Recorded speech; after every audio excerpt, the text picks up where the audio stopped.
Hola magiquetes, bienvenidos a un nuevo vídeo de nuestro canal. Y hoy os voy a hablar de los 12 principios o las 12 reglas de la animación.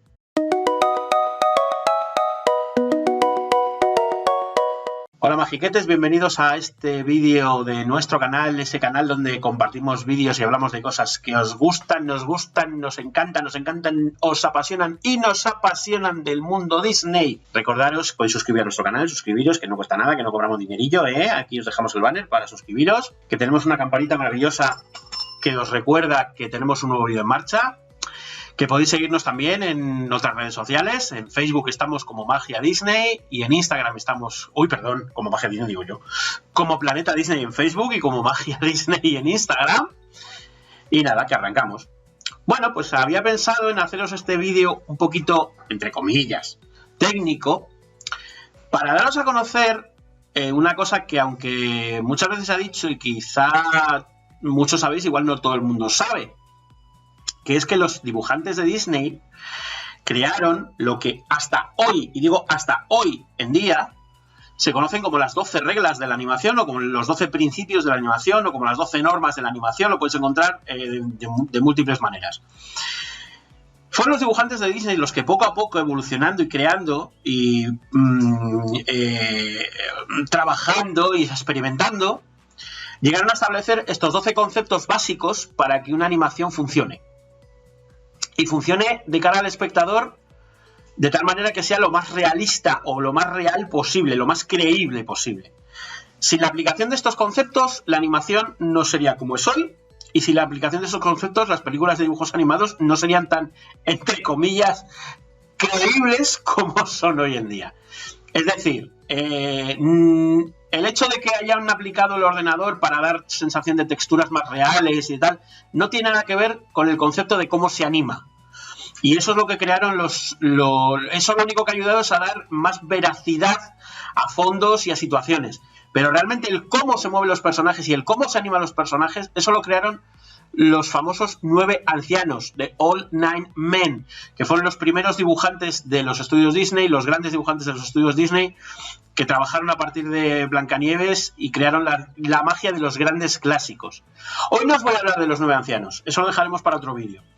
Pero hoy quiero traeros el trabajo de los 9 ancianos, que fue establecer el cómo se realiza la animación. Y os repito, hasta hoy en día estos principios son ejecutables y ejecutados por todos los animadores del mundo. Y los tienen que conocer y los tienen que aplicar para que una película de animación funcione. Fuera parte de que utilicen la técnica de animación de papel o la técnica de animación de ordenador. Eso es completamente distinto. ¿Les favorecerá más para hacer ciertas cosas el ordenador? Sí, sin duda alguna. Pero si no aplican estas técnicas, la animación no funciona. ¿Vale?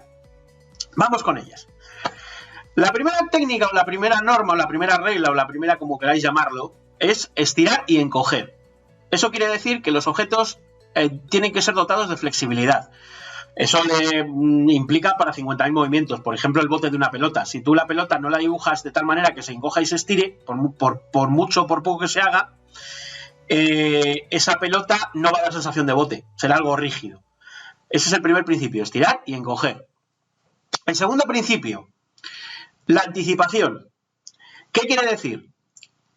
Colocar en la escena un elemento que sea capaz de al espectador anticiparle una acción que se va a realizar. Por ejemplo, una mirada de un personaje hacia un lado o hacia otro, o un giro de cabeza, en un primer plano, te puede indicar al espectador que va a pasar algo a un costado, a otro o atrás del personaje. La flexión de piernas le va a indicar una flexión de piernas le puede indicar al espectador que va a haber un salto. Pues eso es la anticipación. Crear elementos que al espectador le hagan ir un pasito por delante de lo que va a suceder. Me vais a tener que ir para abajo porque tengo las chuletas, que los 12 no me los sé de memoria. 3. La puesta en escena. Esto es básico, es presentar las ideas de forma clara. Presentarle al espectador las ideas de tal manera que tenga muy claro qué sucede en la escena, quiénes son los protagonistas, por qué sucede. En el momento en que esto falla, el espectador no le coge sentido a la escena y la escena se rompió. Animación directa y pose a pose. Estas dos técnicas, que son una pero realmente son dos, suelen ir complementarias entre sí, porque tanto la una como la otra solas no suelen funcionar. Veréis, la animación directa es la animación que conocemos de ir haciendo el dibujito un poquito más girado, un poquitín más girado, un poquitín más girado, es decir, cambiando un mínimo detalle del dibujo hasta que se completa la acción, ¿vale? Eso es animación directa, acción directa. Vale, la animación directa, por tanto, es la que podríamos conocer como de toda la vida, ¿no? ¿Os acordáis en algunos libritos? Mira, yo aquí, por ejemplo, tengo un librito, a ver si este lo tiene.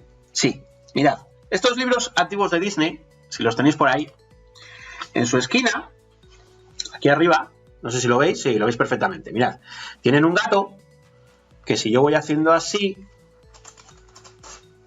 no se ha visto muy bien, pero bueno, si yo voy haciendo este gesto, a ver si conseguimos verlo. ¿Veis? Ahí lo veis. ¿Veis? El gato anda. ¿Veis? Correcto. Hace la acción. Esto será la animación directa, ¿vale? Es decir, ir cambiando dibujitos poco a poco hasta que se consigue completar la acción. Eso es un trabajo muy laborioso. Y el otro trabajo que es más sencillo es la animación pose a pose, que es a través de poses básicas, de movimientos básicos. ¿Qué pasa? Que esta animación lo que hace es que los movimientos no sean tan reales, tan realistas. Por lo tanto, se juntan las dos y se combinan las dos para crear la sensación real de movimiento que también conocemos en la animación clásica de los estudios Disney. Estamos en la cuarta, la quinta. Acción complementaria y superpuesta. Esta es muy interesante y también es muy lógica. Todos los elementos ajenos al cuerpo deben de tener independencia de movimiento del cuerpo. Es decir, si yo lanzo un objeto y mi cuerpo se para, mi mano se para, el objeto que he lanzado debe seguir teniendo movimiento. Bueno, pues aunque parezca una cosa tan tonta, pues es que ellos se dieron cuenta de que había que hacerlo así. Es la acción complementaria. Y la acción superpuesta quiere decir que los movimientos de los diferentes miembros del cuerpo tienen movimiento independiente. Es decir, no se mueve igual la mano, que se mueve igual el brazo, que se mueve igual una pierna, que se mueve igual el pelo. Es decir, por eso las animaciones de Disney son tan guays, porque tienen en cuenta esta animación superpuesta de que todos los movimientos del cuerpo tienen que ser independientes, porque cada miembro del cuerpo hace los movimientos de una manera distinta e independiente. Si no, tendríamos, ¿verdad, Jesús?, a los Playmobil, ¿eh? Las manos se moverían así, correcto, y las otras así. La sexta, el sexto principio, acelerar y desacelerar. Esto quiere decir que al principio y al final de cada acción hay que crear un poquito más de movimiento. Es decir, el movimiento tiene que ser más rápido al principio, frenar un poquito y acelerar otra vez al final de la acción para completar la acción. Todo esto, como os digo, son principios que ellos descubrieron a la hora de ir animando y de ir probando cómo funcionaba en cámara y a la vista. Los arcos. Muy importante. Todo movimiento tiene cierta curva. Salvo los movimientos muy rápidos y muy acelerados. Por ejemplo, esto, que es un movimiento muy brusco, prácticamente es lineal, recto. Pero todos los demás tienen cierta curvatura. Bueno, pues a la hora de dibujar, esa curvatura hay que respetarla. Si no, se pierde sensación de veracidad y de autenticidad del movimiento. 8. La acción secundaria. Da riqueza a la acción con más acciones. Eso lo hemos visto. Cuando tú pones en un fondo personajes estáticos, que ha habido muchas veces que lo ha hecho Disney, por necesidad o por lo que sea, no es lo mismo que si tú en ese fondo pones acción, pones movimiento. Evidentemente enriqueces la acción con esas acciones secundarias que son necesarias para crear un poco de vida a lo que está pasando en cámara. Recordad que todo esto lo que hace es, a nuestro ojo, darnos más sensación de veracidad. Nuestro mundo se mueve. O sea, si tú ves a dos personas hablando, por detrás pasará un coche, por detrás habrá otras personas que caminan, por detrás se oirá un ladrido de un perro. Es decir, si tú no metes todas esas acciones secundarias y complementarias, la acción queda sosa, no es real, no es verídica. ¿Vale? Pues eso sería la acción secundaria. El timing. El timing quiere decir que hay que ajustar la velocidad de los movimientos para enfatizar. Por ejemplo, hay veces que un movimiento cómico se puede enfatizar o bien haciendo la cámara lenta o bien haciendo la cámara muy rápida. Por ejemplo, estoy pensando en el cine mudo, que a veces parecía que estaba como acelerado, ¿verdad? Cámara rápida. Bueno, pues las escenas cómicas tenían más gracia a cámara rápida.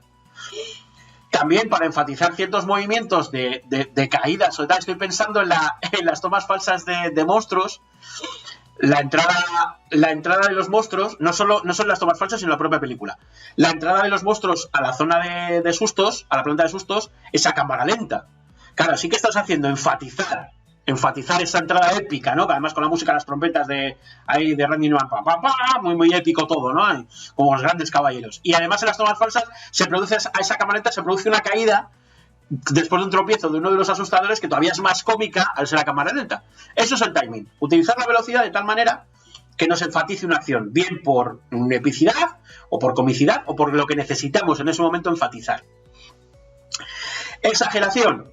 Sobre todo se utiliza mucho en los momentos cómicos, pero sin que rompa la velocidad de la escena. Es decir, no se puede exagerar hasta la parodia, porque entonces rompes veracidad.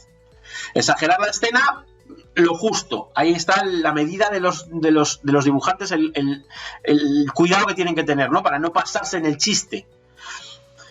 El dibujo sólido. Fijaros. Básicamente es... Fijaros, en aquella época hablaban de la creación de tridimensionalidad.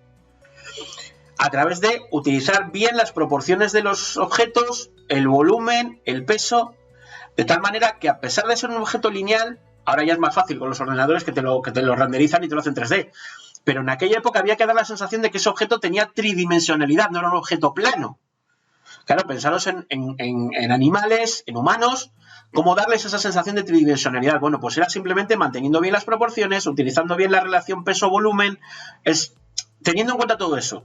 Claro, ¿eso cómo lo hacían? Si habéis visto documentales, si habéis visto extras de vídeos, habréis visto a los dibujantes sentados con sus cuadernos de bocetos, de apuntes, mientras una persona hacía la acción que luego se iba a dibujar.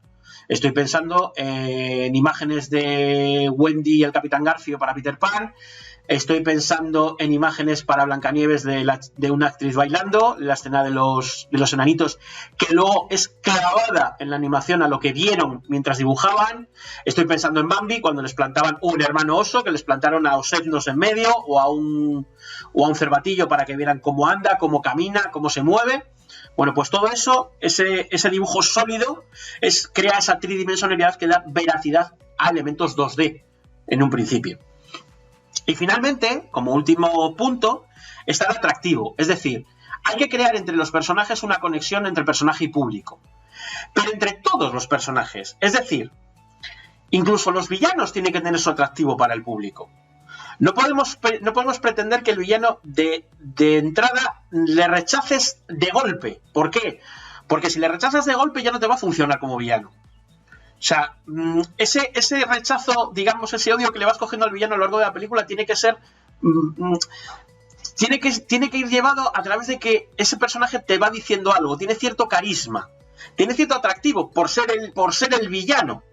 No quiere decir que eso es que sea guapo, no. Es que tiene atractivo precisamente por ser villano. Hay que dotarle de unas características especiales, de un físico, de algo que atraiga hacia ese lado oscuro al espectador y lo relacione con el villano, pero sin echarle para atrás. Que entonces se rompe, no funciona. Eso es el atractivo. Claro, para los personajes buenos, pues evidentemente siempre se busca todo lo contrario. Ponerle todo lo bueno, todo lo guapo, todo lo maravilloso y todo lo estilizado. Y pues eso. Pensad en todos los clásicos y analizaréis perfectamente lo que significa ese atractivo. Por ejemplo, estoy pensando en Hércules. Hades es de los más malos, de los villanos más villanos de la historia Disney. Y sin embargo, a mí me parece maravilloso. A mí me atrae Hades como personaje. ¿Por qué? Porque es cínico, porque es irónico, porque tiene ese punto, ese toque gamberro, eso es el atractivo. Y estamos hablando de un personaje que es el villano. Por lógica, por maniqueísmo, dices, el ser malo, no me puede caer bien. Pues sí, me cae bien. Es atractivo. Eso es el atractivo. Bueno, pues estas 12 reglas, os recuerdo. Estelar y encoger, la anticipación, puesta en escena, animación directa y pose a pose, complementaria y superpuesta, acelerar y desacelerar, arcos, acción secundaria, timing, exageración, el dibujo sólido y el atractivo, son las que crearon los grandes genios, los All Nine Men, los 9 ancianos, a lo largo de su trayectoria artística, y es el ABC de cualquier animador del siglo XXI. Sin esto, la animación no funciona. pues con esto acabamos este vídeo. Gracias como siempre por verlo. Aquí estamos en vuestro canal de YouTube, Magia Disney. Suscribiros, suscribiros, el banner por aquí abajo como siempre. Dar de vez en cuando un like, que no cuesta nada. La campana para recordaros que tenemos un vídeo en marcha. Nuestros otros canales, nuestros otros medios de difusión de nuestras historietas Disney en Facebook como Planeta Disney y en Instagram como Magia Disney. Os esperamos en el siguiente vídeo de nuestro canal y como siempre os digo, nunca dejéis de soñar. Hasta la próxima, amigos.